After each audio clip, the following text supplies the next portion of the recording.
Hello everybody, this is Chris coming at you from Lexington, Kentucky, state I've never been to before. Wearing my awesome Christopher Hitchens shirt today in celebration of this moment, and it hit me on the 20-hour bus ride over here. The difference between the path I was on in higher education and the path I'm on right now. We'll start with the path of higher education. I was studying to be a teacher, either a professor or a high school teacher, history, English, literature, something like that. That would have been between 5 and 6 years of schooling, several tens of thousands of dollars of pay, not to mention food, housing, and who knows how long of a time waiting at Starbucks, so to speak, for a job in that field. That's option one, and that's ignoring the student loan aspect, which is the real killer there. People who go to school, particularly medical, but it can apply to teachers too, and rack up $20,000 to $30,000 of debt.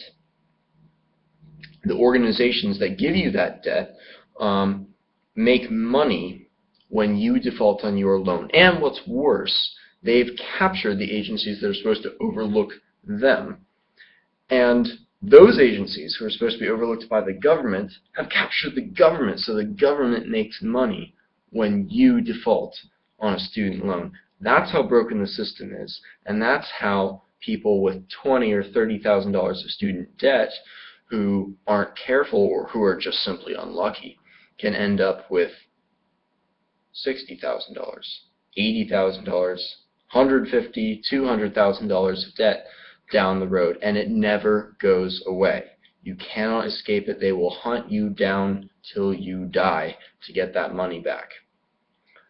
And that's, of course, to completely ignore the moral issues I have with higher education and public school, free speech violations, violations of academic integrity, advancing political ideas, etc., etc. That's option one.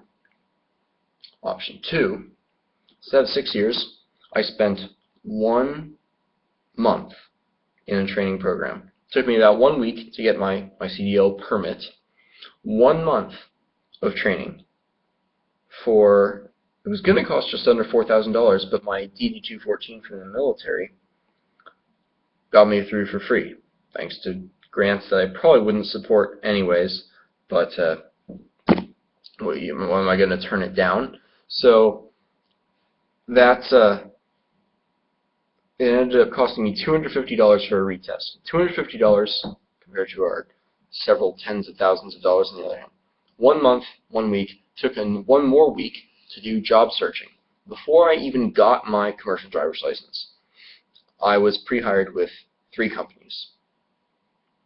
2 others had expressed interest and were trying to get me to put in applications for them. Well, I got pre-hired with one, did my interview, basically got the job before I even had my commercial driver's license, came back, did all the paperwork, and now, less than a week later, here I am, getting ready to go on 3 weeks road trip with a trainer, driving around dropping loads, and then I'll get my own truck.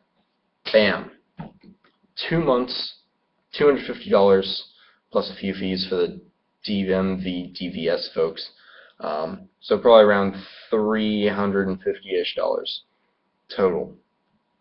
2 months, and I'll be making $45,000 to $50,000 a year. I probably am legally not allowed to say exactly how much, but it's somewhere in there. You know, $45,000 to $50,000 a year off the bat, and that's excluding the medical, dental, vision, and life insurance benefits that you get along with that, which are not taxable, and it's the main payment that you get out of it. That's option two. So comparing the job opportunities, how much you get paid, the benefits, and the hellish gauntlet that you have to go through to get a chance at applying for those and then waiting forever to get those jobs, compared to option two over here in blue-collar world, I think is quite stark. And perhaps it might be worth considering going into plumbing or construction or welding. Welding's great. Or driving.